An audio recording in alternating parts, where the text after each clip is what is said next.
Sveiks, Ģirta, paldies, ka tu piekritīji ar mani kopā atbraukt uz lauku. Mēs šobrīd esam uz lauka, kuram vajadzīga nedaudz arī tava palīdzība un padoms. Esam Jelgavas novadā Valgundē, un rapsis ziemas ir sēts pēc ziemas kviešu novākšanas, kur ir bijusi gan krusa, gan arī lielie lieti. Rapsis ir sēts 10. augustā, un šajā brīdī ir tas moments, kad sārņauks tā kā ir ierobežots un jāpieņem ir pareizais lēmums, ko šāda augsnes apstrādē, kas ir minimāla augsnes apstrāde, vislabāk lietot belkāra metazamiksu, vai vienkārši belkāru, vai tikai pliku metazamiksu. Tu man palīdzēsi? Jā. Šis ir ideāls lauks, lai izdarītu pareizu izvēlu herbicīdu lietošanai. Runājot par belkāru metazamiksu, tad skatoties uz rapšu attīstības stadiju, tad ir šobrīd vienkārši perfekta. Tās ir 3-4 īstās lapas.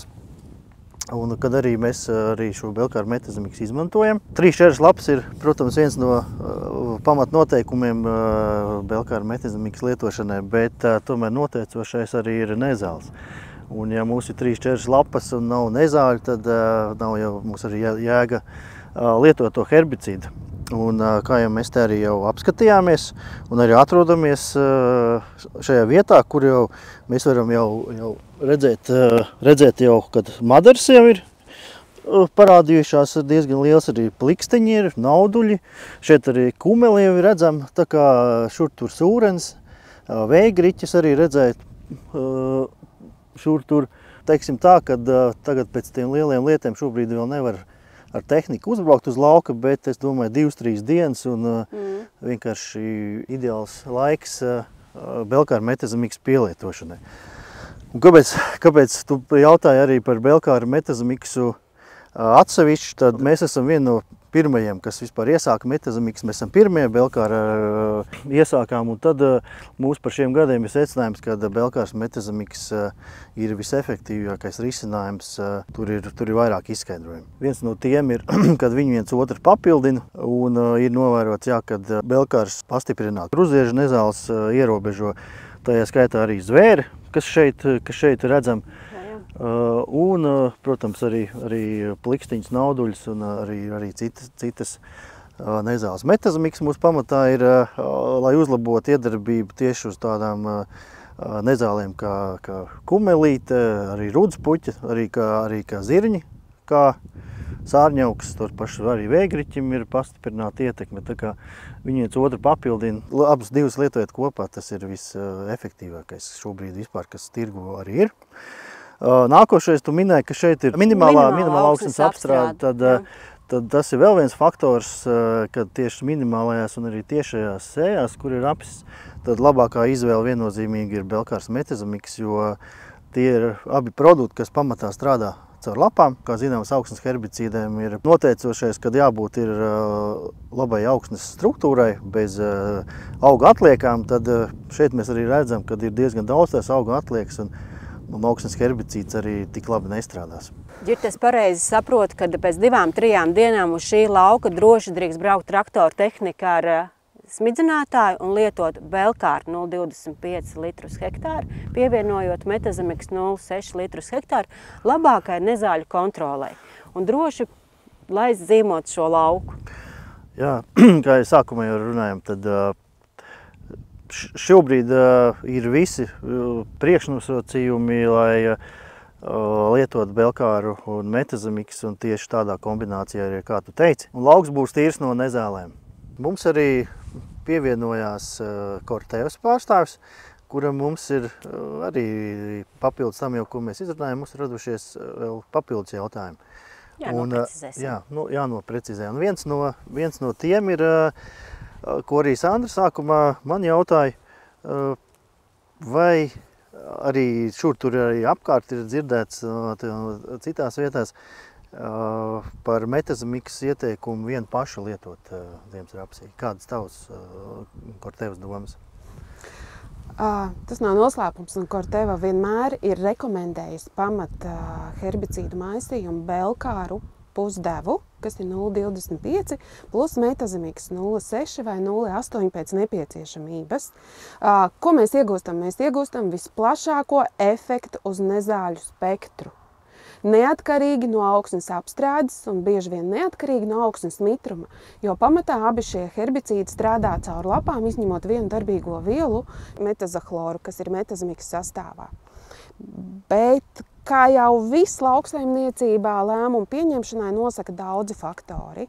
Un herbicīdu izvēlē pamatfaktors ir nezāļu spektrs un kultūraugu attīstības stadija.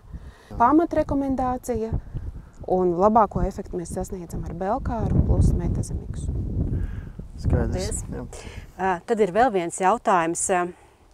Nav noslēpums, kad lauki ir piesārņoti ar krustdziežu nezālēm, un ja laukā ir šāda lieluma zvēre, kāda tev varētu būt rekomendācija, vai belkārs tiek ar šādu nezāļu lielumu galā? Vai vispār tāda nezāle varētu tikt galā? Jā, vai vispār tāda nezāle var tikt paturi? Patiesībā zvēri, tāpat kā ganu plikstiņš un naudulis, ir krustdzieži. Viņi radinieki rapsiņi. Ar nauduli un ganu plikstiņu par belkāru vispār nav jautājumu. Tur perfekti ierobežo.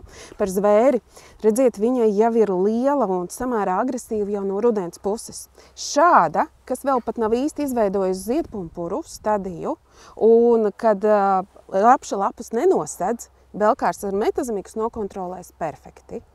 Savukārt tādu, kas jau sāk ir veidot ziedpumpuru un ir vienādā lielumā rapsi, vai situācijā, kad rapsis pat ir lielāks un smidzinājuma brīdī daļēji nosedz, šādu nezāli nepieļaus ziedošu. Mēs zinām, ja mēs nosmidzinām belkāra metazemiks, tad dzelteni ziedošu rupšu lauku rudenī mēs neieraudzīsim. Jā, to mēs esam. Ja mēs tuvumā pieejam un ieskatāmies, mēs redzam, kad ziednesis savērpies, viņš nezied, lapu rozete ir palikusi, bet viņa jau vairs nekonkurē ar rapsi. Tā kā risinājums ir, vienkārši nedrīkst nogulēt un nepieļaut ļoti lielu šo te nezāli smidzināšanas brīdī. Jā, paldies. Ines, man ir vēl viens radies jautājums. Nav noslēpums, ka mums ir augšņu tipi dažādi Latvijā sastopami, un arī saimniecības ir, kas sēja dažādos augšņu tipos, arī ziemas rapsi. Ir situācija, kad rapsi iesēdz kūdrainā augsnē. Tavs ieteikums. Ar kūdrainām augsnēm patiesībā nevienā kultūrā, nevienam herbicīdam nav vienkārši.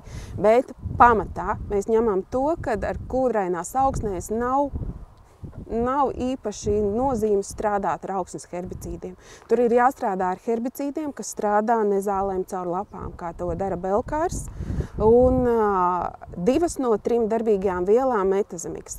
Mans ieteikums, risinājumi var būt vairāki. Var likt kopā belkāra metazemiksu, ja it īpaši laukā ir sastopamas usnes vai vībotnes, kuras ir būtiski, lai būtu aminoprolīts no metazemiksa, kas viņus ierobežo.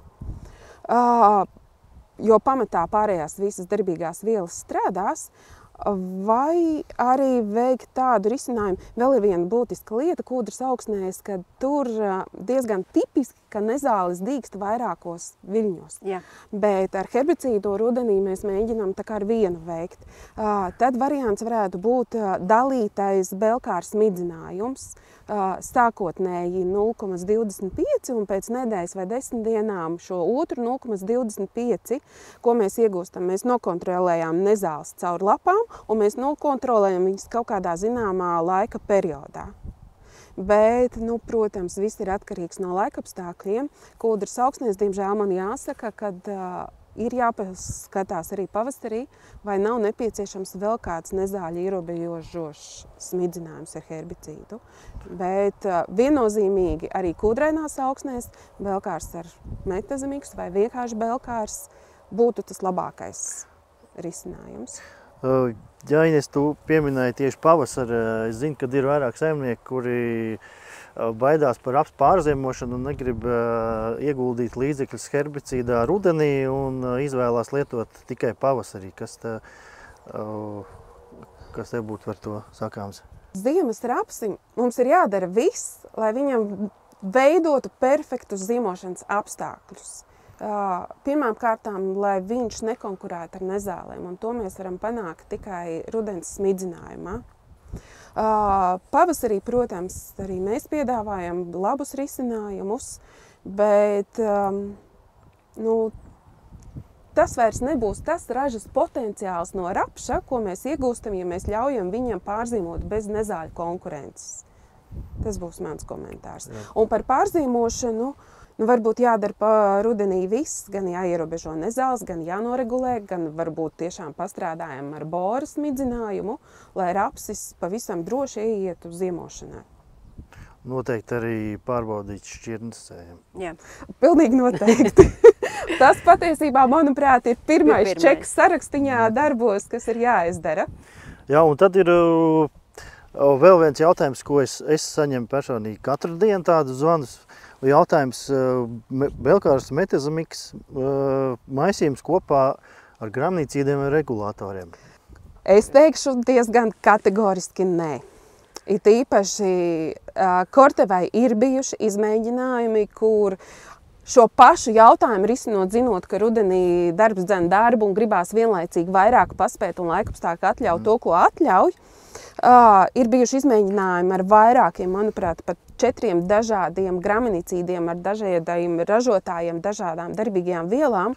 Un jāsaka godīgi, jau Belkāra metazamiks maisījumā ir 4 darbīgās vielas. Tas nav maz, tas ir daudz, jo jātiek kārtīgi galā ar nezālēm, pievienojot vēl 5. graminicīdu. Tas var būt rapsim ir par daudz, un tas noteikti nebūs mūsu rekomendācija. Un atceramies, arī regulācija ir kultūra auga stress, lai viņam bremzētu šo augšanu. Tikko minēju, ir jādara viss, lai raps labi sagatavotu uz ziemošanu.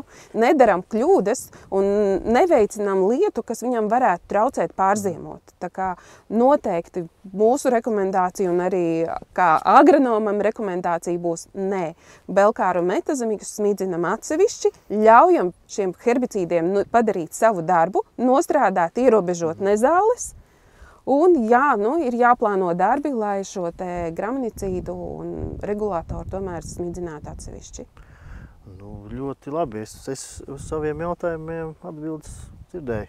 Jā, es arī saņēmu atbildes saviem jautājumiem un arī apstiprinājumu, ka iepriekš minētās rekomendācijas, ko mēs esam zemniekiem ieteikuši, arī atbilst Kortevas rekomendācijām. Un paldies par sarunu un veiksmi darbos mums visiem! Un paldies no Kortevas puses Skandargai Latviju par šo labo sadarbību ar mūsu produktiem. Lai mums izdodās! Yes!